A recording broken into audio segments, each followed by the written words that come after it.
Hello everyone, welcome to the YouTube channel of Dips Academy. हमने एक नई series शुरू की है जिसमें हम PYQ क्वेश्चंस डिस्कस कर रहे हैं। तो आज हम जैम 2024 में रियल एनालिसिस का सीरीज़ का क्वेश्चन डिस्कस करने वाले हैं। देखते हैं क्या है। तो इस क्वेश्चन में हमें दो सीक्वेंसेस गिवन हैं, इसकी करस्पॉन्डिंग सीरीज़ के बिहेवियर के बारे में पूछा है कि कन्वर्ज करेगा या डाइवर्ज करेगा।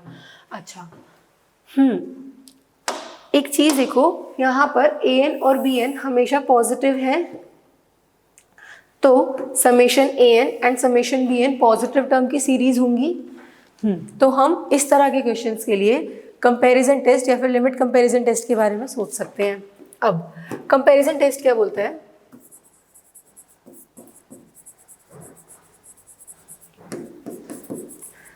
कंपैरिजन टेस्ट बोलता है कि अगर हमारे पास दो सीक्वेंस हैं series summation AN and summation BN R series of positive real numbers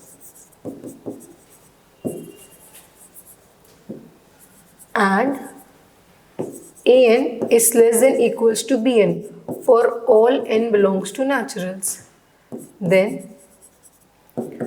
number one, summation BN converges, then summation AN converges, and if summation AN diverges, so summation BN also diverges। तो ऐसा बोल रहा है positive term की series है। अगर मैं बोल रही हूँ बड़ी वाली सीरीज जो है वो कन्वर्ज कर रही है, तो छोटी वाली सीरीज भी कन्वर्ज करेगी, और अगर छोटी वाली सीरीज ही डाइवर्ज कर रही है तो बड़ी वाली सीरीज भी डाइवर्ज करेगी। ठीक है, अब देखते हैं AN क्या है।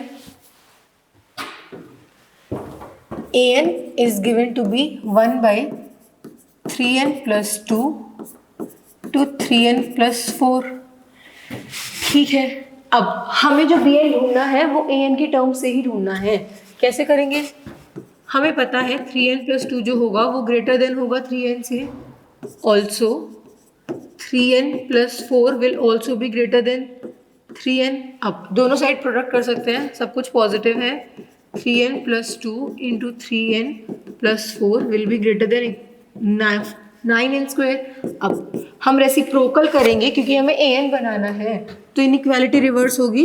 1/3n plus 2 into 3n plus 4 will be less than 1/9n square।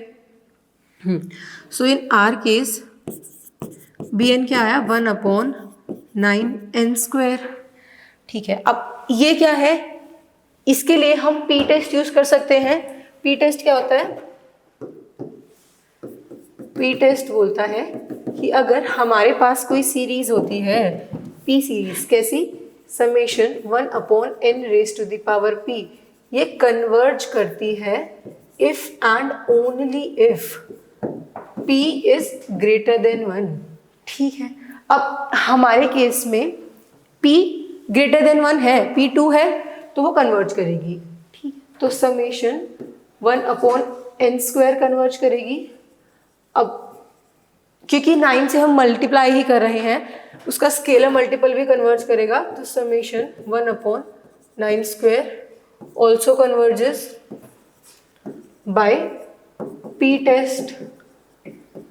ठीक है, तो कंपैरिजन टेस्ट से समेशन AN भी कन्वर्ज कर जाएगी क्योंकि बड़ी वाली सीरीज हमें कन्वर्जन मिल गई। सो बाय कंपैरिजन टेस्ट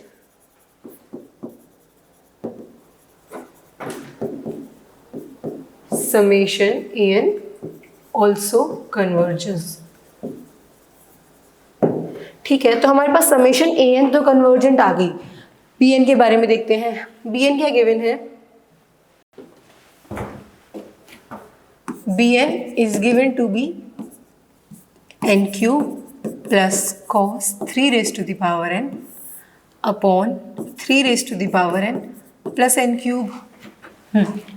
तो हमें पता है एक चीज कि cos के अंदर कुछ भी हो वो लेस देन इक्वल्स टू 1 होता है हमेशा। हाँ, हम दोनों साइड n क्यूब ऐड कर सकते हैं, हो गया। हमारा न्यूमरेटर बन गया अच्छा, इसे फर्दर मैं ट्वाइस ऑफ एन क्यूब से छोटा बता सकती हूँ। ठीक है, अब डिनोमिनेटर में देखें, also 3 raise to the power n plus n cube will be greater than equals to 3 raise to the power n। क्यों? क्योंकि n मेरा नेचुरल नंबर से आ रहा है तो एन क्यूब कुछ पॉजिटिव ही होगा। अब अगेन रेसिप्रोकल करेंगे तो इनइक्वालिटी रिवर्स होगी, वापस इन दोनों को प्रोडक्ट करके हमें bn मिल जाएगा। तो bn is equals to n cube plus cos 3 raise to the power n upon 3 raise to the power n plus n cube is less than equals to 2n cube upon 3 raise to the power n। अब भी हम इसे कुछ और consider कर लेते हैं। Let's say vn is, या un ले लेते हैं, un is twice of n cube upon 3 raise to the power n। ठीक है, अब हमारे पास एक नई सीक्वेंस आ गई। अब इससे करस्पॉन्डिंग सीरीज कन्वर्ज करती है या नहीं करती है, ये कैसे चेक करें? अच्छा, ऐसा कुछ दिखे ना कभी भी पावर में n फैक्टोरियल कुछ गंदा सा दिखे तो सोचना एक बार कॉशीज रूट टेस्ट के बारे में या फिर डीएलएम्बर्ट्स रेशियो टेस्ट के बारे में। अच्छा, अब रेशियो टेस्ट होता क्या है?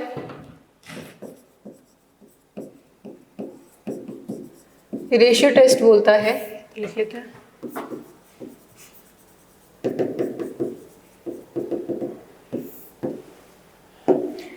कि अगर मेरे पास समेशन an है, series of positive reals and limit n tends to infinity an plus 1 upon an l है, तो केसेस बनते हैं। If l is strictly less than 1 तो मेरी समेशन an कन्वर्ज करती है। सेकेंड, अगर मेरा l ग्रेटर देन 1 होता है तो समेशन an डाइवर्ज करती है, और अगर मेरा l इक्वल्स टू 1 होता है तो हमारे पास इस टेस्ट से कुछ भी नहीं होता इन कंक्लूजन। ठीक है, तो अब हमें रेशियो टेस्ट लगाने के लिए un प्लस 1 अपॉन un की लिमिट देखनी पड़ेगी। सो उसके लिए कंसीडर करते हैं, let's consider un plus 1 upon un। क्या होगा ये? un plus 1 upon un will be equals to twice of n plus 1 का cube upon 3 raise to the power n plus 1 into 3 raise to the power n upon twice of 3n cube. अब देखो, ये 2 से 2 cancel out हो गया, 3 raise to the power n से power cancel out हो गई। हमें क्या मिला? un plus 1 upon un is equals to 1 plus n plus 1 cube upon n cube into 1/3। इसकी लिमिट निकालने के लिए हम n कॉमन लेते हैं, 1 प्लस 1/n का क्यूब अपॉन n क्यूब से n क्यूब कैंसिल आउट हो गया, 1/3। तो limit n tends to infinity un plus 1 upon un क्या आएगी? As n tends to infinity this will tend to 0, तो मेरे पास 1/3 आया ना। 1/3 इज ऑब्वियसली लेस देन 1, तो इसका मतलब है कि मेरी समेशन un कन्वर्ज करती है।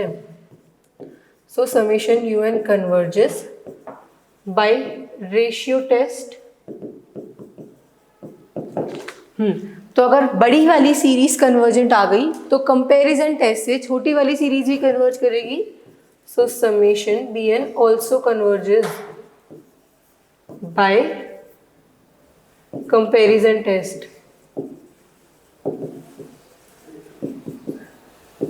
तो समेशन an और समेशन bn दोनों कन्वर्जेंट आ गई। So in this case option D is the correct option. Thank you.